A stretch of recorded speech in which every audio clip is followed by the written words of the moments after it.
Good morning student. बच्चों, कल मैंने आपको वर्ण तथा वर्ण विचार के बारे में पार्ट 2 से बताया था। आज हम पार्ट 2 से ही सवर्ण के भेद के बारे में आपको बताएंगे तथा प्रश्नोत्तर लिखाएंगे। वर्ण के 2 भेद हैं, स्वर, व्यंजन।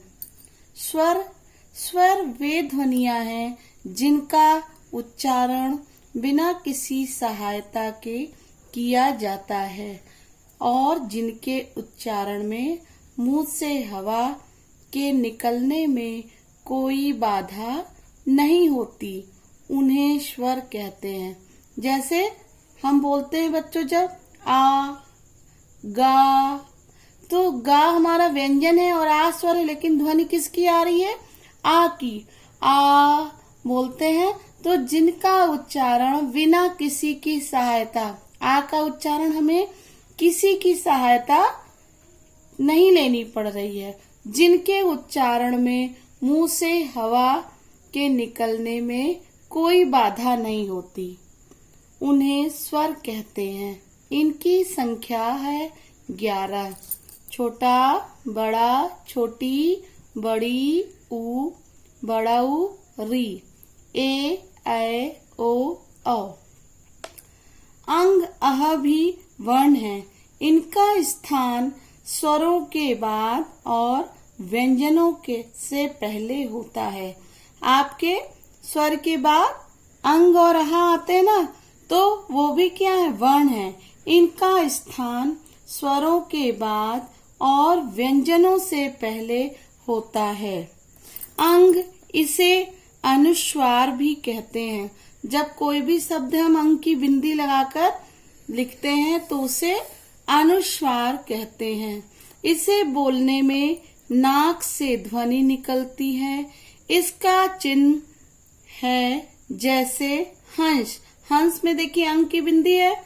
घंटी, सुंदर, पंखा, इस सब में अनुस्वार या अंग की बिंदी का प्रयोग हुआ है। अब इसके बाद है आहा। इसे विसर्ग कहते हैं। इसे बोलने में हा की ध्वनि निकलती है। बोलते हैं ना अंग आहा, तो इसका चिन्ह ये होता है जो बगल में ऐसे बिंदी लगती है। इसका प्रयोग व्यंजन के बाद करते हैं, जैसे प्रातः, स्वतः, अतः, पुनः आदि। देखिए सब में आपको व्यंजन के बाद इसका लगा है ना निशान, ये स्वतः, प्रातः, अतः, पुनः आदि। अब देखिए बेटा व्यंजन। अभी आपको मैंने बताया स्वर के बारे में। अब व्यंजनों का उच्चारण बिना स्वरों के सहायता के नहीं किया जा सकता। इनकी संख्या मूल रूप में 33 है। अन्य वर्ण डा और ढा, इन्हें विशेष व्यंजन कहते हैं। ये हमेशा शब्द के बीच में या अंत में आते हैं। इनका प्रयोग व्यंजन की तरह ही होता है। या बीच में आते हैं ना, और या बिंदी वाले ये जो स्वर हैं, ये विशेष व्यंजन है। ये हमेशा शब्द के बीच में या अंत में आते हैं। और व्यंजनों का जैसे बोलते हैं माँ, तो बिना स्वरों की सहायता माँ बोला तो माँ में किसकी ध्वनि आ रही है? आ की ध्वनि। का, र, सभी व्यंजन में हमारे आ की ध्वनि आती है। कहने का तात्पर्य है कि व्यंजनों का उच्चारण बिना स्वरों के सहायता के नहीं किया जा सकता। इनकी संख्या मूल रूप से में 33 है। अन्य वर्ण डा और ढा, इन्हें विशेष व्यंजन कहते हैं। ये हमेशा शब्द के बीच में या अंत में आते हैं। इनका प्रयोग व्यंजन की तरह ही होता है। डा हम बिना बिंदी के भी लिखते हैं और ढा बिना बिंदी के। जो बीच में आते हैं उन्हें विशेष व्यंजन कहते हैं। अब है संयुक्त व्यंजन। छा, त्रा, ज्ञा और श, इन्हें संयुक्त व्यंजन कहते हैं, क्योंकि ये दो व्यंजनों के मेल से बनते हैं। जैसे हमारा छा किसके मेल से बना है? क और प्लस सा षटकोण। त्रा किसके मेल से बना है?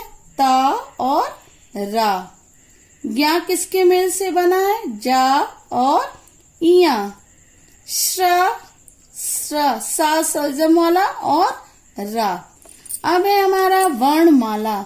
जब सभी वर्णों अर्थात स्वरों और व्यंजनों को एक निश्चित क्रम में लिखा जाता है तो वर्णमाला बनती है। जैसे देखिए, निश्चित मतलब सही सार्थक रूप, मतलब वाक्य का जो भी हम लिखते हैं उसका सही रूप और सही अर्थ होना चाहिए।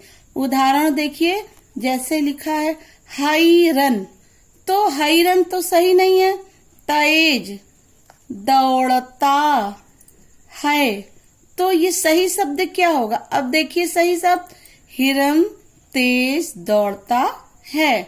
पहले वाक्य में स्वर और व्यंजन एक निश्चित क्रम में नहीं है और दूसरे वाक्य में निश्चित क्रम में और सही है। तो कहने का तात्पर्य है कि वर्णों के क्रमबद्ध समूह को वर्णमाला कहते हैं। वर्णों के क्रमबद्ध समूह को वर्णमाला कहते हैं। बेटा, अब आपको ये क्लास वर्क है जो मैं बता रही हूँ, इसको आपको कॉपी में करना है। कल मैंने आपको 2 प्रश्न कराए थे, आज ये क्वेश्चन नंबर 3 है, वर्णमाला किसे कहते हैं। सबसे पहले आप चैप्टर नेम, क्लास वर्क, आज की डेट डालेंगे और फिर क्वेश्चन नंबर, वर्णमाला किसे कहते हैं। उत्तर, वर्णों के क्रमबद्ध समूह को वर्णमाला कहते हैं। वर्णों के क्रमबद्ध समूह को वर्णमाला कहते हैं। एक्सरसाइज है आपकी, अभ्यास कार्य। नीचे दिए गए स्वरों का मात्रा रूप में प्रयोग करते हुए 2-2 शब्द लिखो। नीचे दिए गए स्वर, ये हमारे स्वर है ई उ री, तो इनकी मात्रा में प्रयोग करते हुए 2-2 शब्द लिखो। मैंने बेटा आपको बता दिया है, आप अपने हिसाब से भी कोई शब्द लिख सकते हैं।